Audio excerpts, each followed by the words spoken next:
दोस्तों, आज हम बात करेंगे भारत के इतिहास के बारे में।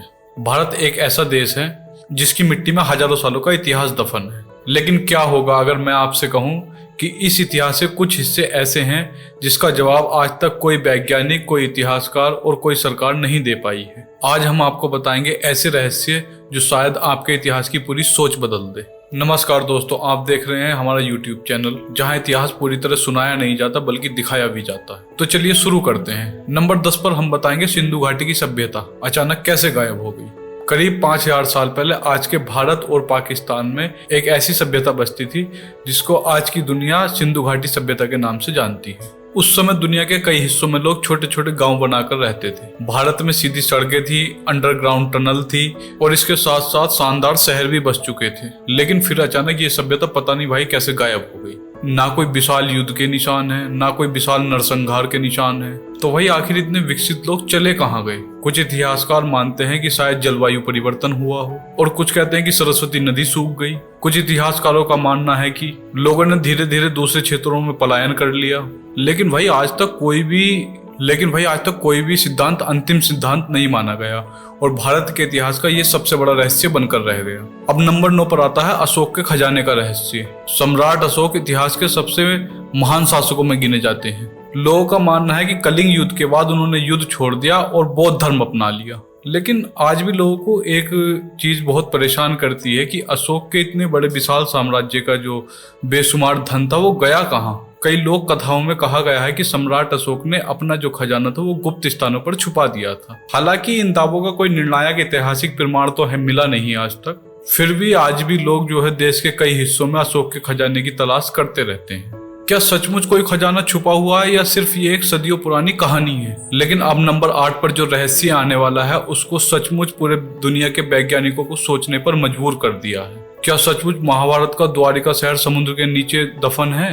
अब हम नंबर 8 पर जानेंगे भगवान श्री कृष्ण की द्वारिका के बारे में। द्वारिका एक ऐसा शहर है जिसका जिक्र महाभारत और प्राचीन ग्रंथों में हमेशा मिलता है। लोगों का मानना है कि महाभारत के युद्ध के बाद भगवान श्री कृष्ण की द्वारिका समुद्र के नीचे समा गई थी और सदियों तक लोग इसे धर्म और धार्मिक कथाएं मानते रहे। लेकिन भाई 20वीं सदी के आखिर में समुद्र के भीतर खोज के दौरान पत्थर की संरचना, दीवारों की आकृति और ऐसे ही कई अवशेष मिले और इन खोजों के बाद कई लोगों ने दावा किया कि ये भगवान श्री कृष्ण की द्वारिका के अवशेष हो सकते हैं। हालांकि इतिहासकारों में अभी तक इस पर मतभेद चला आ रहा है। कुछ इतिहासकार इसे प्राचीन मानव बस्ती मानते हैं और कुछ कहते हैं कि अभी तक इतने प्रमाण नहीं मिले हैं कि इसको भगवान श्री कृष्ण की द्वारिका माना जाए।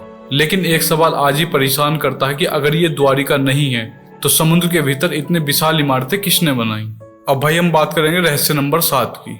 नंबर 7 पर आता है आखिर कैलाश मंदिर कैसे बनाया गया। महाराष्ट्र के एलोरा में स्थित कैलाश मंदिर दुनिया के सबसे अद्भुत मंदिरों में एक माना जाता है। लेकिन भाई इस मंदिर की सबसे बड़ी खासियत इसकी सुंदरता नहीं बल्कि इसे बनाने का तरीका है। ये जो मंदिर बनाया गया वो विशाल पत्थरों को जोड़कर नहीं बल्कि एक बहुत बड़े पहाड़ को काटकर तब बनाया गया है।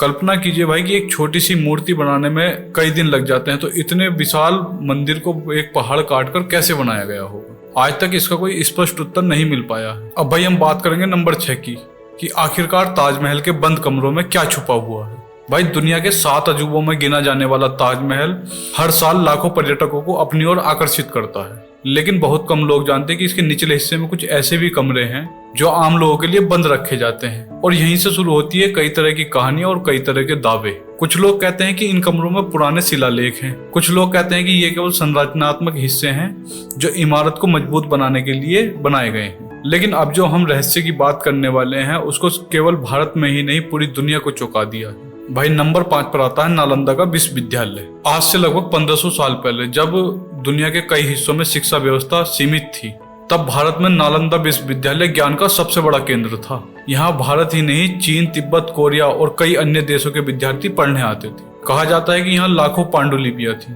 जिसमें विज्ञान, गणित, खगोल विज्ञान और अन्य कई विषयों का ज्ञान सुरक्षित रखा हुआ था। फिर 12वीं सदी में एक आक्रमण के दौरान विश्वविद्यालय को भारी नुकसान पहुंचा। कई कथाओं में बताया जाता है कि विश्वविद्यालय कई महीनों तक जलता रहा और नालंदा का सबसे बड़ा रहस्य यही है कि वहां उपस्थित मौजूद असली ज्ञान का कितना बड़ा हिस्सा हम लोगों से खो गया।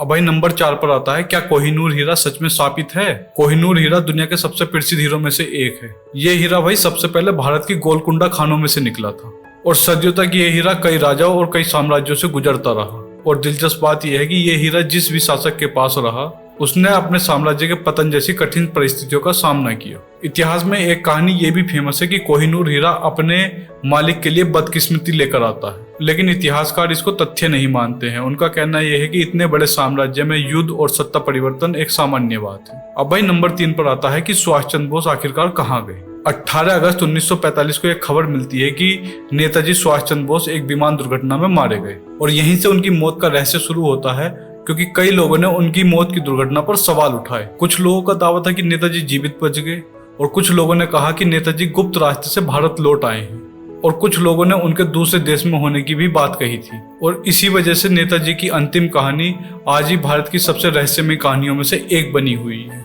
अब भाई नंबर 2 पर आता है कि सरस्वती नदी कहाँ गई। अगर आपने कभी ऋग्वेद का नाम सुना है तो आपने सरस्वती नदी के बारे में भी जरूर सुना होगा।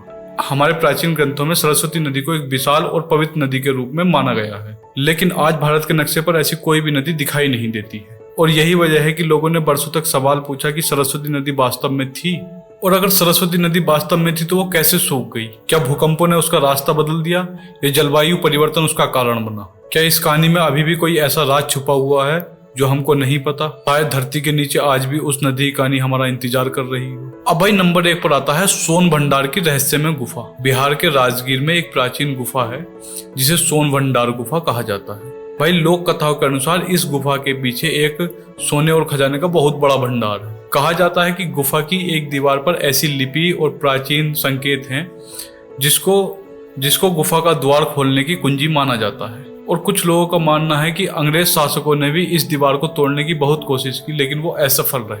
हालांकि आज तक इतिहासकारों को इस बात का कोई ठोस सबूत नहीं मिला है। फिर भी हजारों लोग आज तक इस गुफा को देखने जाते हैं, सिर्फ इसी लालच से कि शायद वो सोन भंडार हमको मिल जाए। क्या वाकई उस दीवार के पीछे कोई सोने का खजाना छिपा हुआ है, या ये सिर्फ एक सदियों से चली आ रही लोक कथा है? इसका जवाब आज भी किसी के पास नहीं।